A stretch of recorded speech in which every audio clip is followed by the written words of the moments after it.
Jason Sudeikis, I don't know how to pronounce that last name at all, earns $1 million per episode in Ted Lasso contract. So let's get right into the story because this is basically making him a pretty rich dude, right? So, Ted Lasso star Jason Sudeikis, I want to just say Sudoku, has reportedly scored a $1 million per episode deal with Apple to renew the feel-good hit for a third season. And now here's the funny thing, right? Just think about it for a second, right? So he's going to get paid $1 million per episode, right, with Apple. But don't you find it interesting because the amount of viewers probably on his show is probably nothing to what some YouTubers get per video that they get, and yet they're not making nearly as much money as one actor from a show, right? Just think about that for a second. Isn't it very interesting how, like, in quotations, traditional media, the amount of money behind these things are so different, which almost doesn't really make any sense. So that's up from between $250,000 and $300,000 per episode during the first 2 seasons of the Apple TV Plus show, according to The Hollywood Reporter. Now, the outlet noted that the pay raise accounts for Sudeikis' additional roles as head writer and producer, as well as creator fees. Okay, so that's a little bit more interesting, right? So he's actually playing a little bit bigger role than just like a normal actor.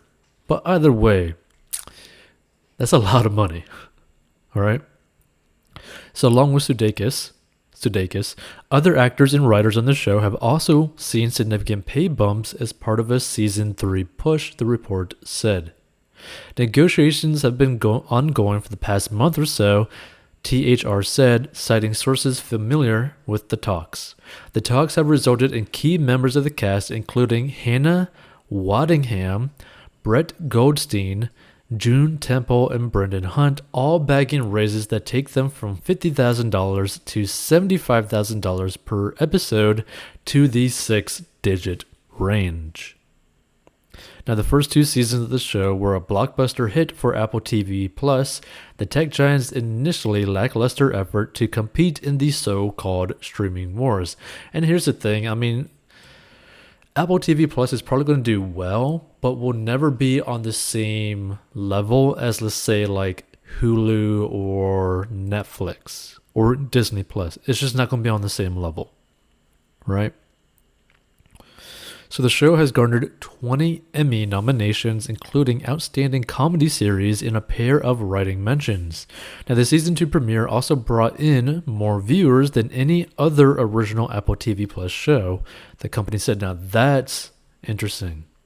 Though Apple doesn't publicly disclose traditional viewership data or, unlike other major streamers, total subscriptions, Apple TV Plus and co-producer Warner Bros. TV are also currently negotiating a new licensing deal, THR reported, that would see Apple bear the brunt of the rising costs of the show.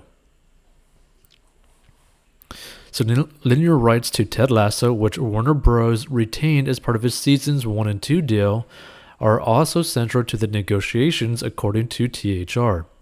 Apple reportedly wants to keep the show exclusively on Apple TV Plus and may even buy Warner Bros.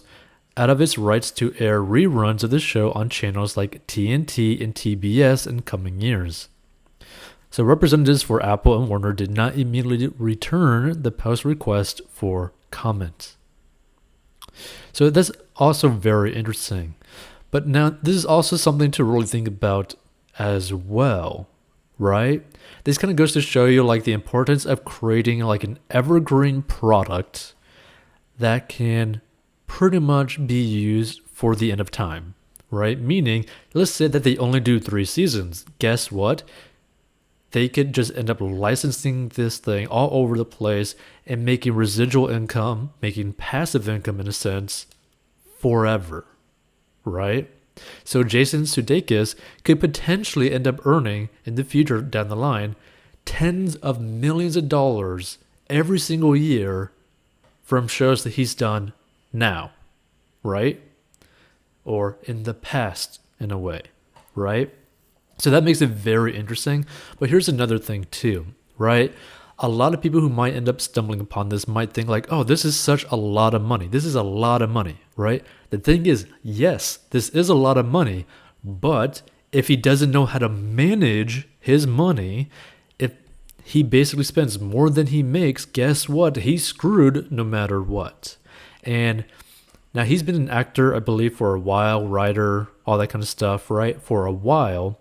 So I'm going to assume that he's gotten to the point where he's actually pretty financially literate in the sense that, you know, he probably doesn't have debt or a lot of debt, and he probably has a lot of money in the bank and probably has a lot of money in investments. But that being said, that doesn't mean it's always the case, because you see this with, let's just say, some like, you know, with like, you know, similar income levels of like a pro athlete, right? Pro athletes can make disgusting amounts of money. And I mean disgusting amounts of money, almost like money that you wouldn't even be able to fathom spending all of that money. And yet somehow these pro athletes still do, right?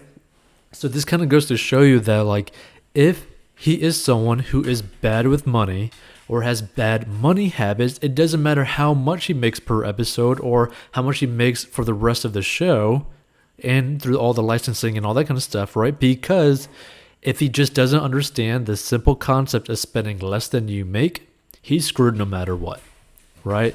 And this is why it's so important that you get out of debt, right? So that you get out of debt, that you put money into an emergency fund and you start putting money into investments and live on this simple concept of spending less money than you make. It's very simple, but anyone can actually go and do that.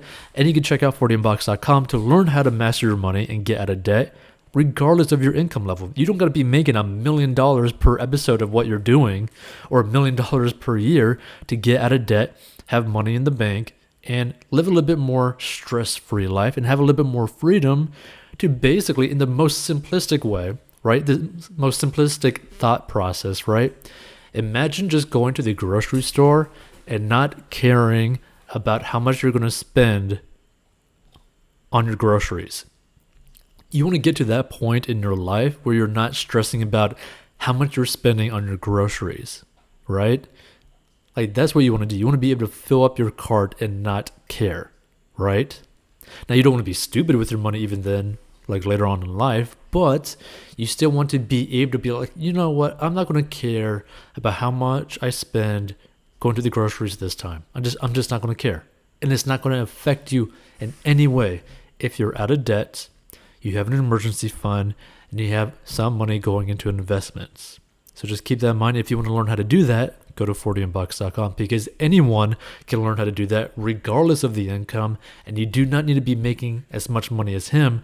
But the thing is, people who are making his amount of money are still possibly living paycheck to paycheck because some people are just financially illiterate and just do not know how to manage their money. This is why you get people like Charlie Sheen spending like all their money, even though they're making like $2 million per episode on 2.5 Men back then, right? This is the same reason why you see like singers and pop stars and rappers, especially rappers. Well, let's actually use this example, right? Because of a recent story. This is the reason why you see someone like T-Pain who's making literally millions of dollars in his heyday, like millions of dollars, literally becoming broke. Because they do not understand their finances at all. So it doesn't matter how much money you make if you spend more than what you're making, right? So just keep that in mind. Everyone can struggle with that. Every single person. So all the people that you might end up looking up to who are making hundreds of thousands of dollars or millions of dollars, or the celebrities making millions of dollars, right? In all these like acting roles, right? They can still struggle with money too. Because they simply just don't understand the simple concept of spending less money than what you make. And also staying debt-free. You need to be debt-free. Period. End of story.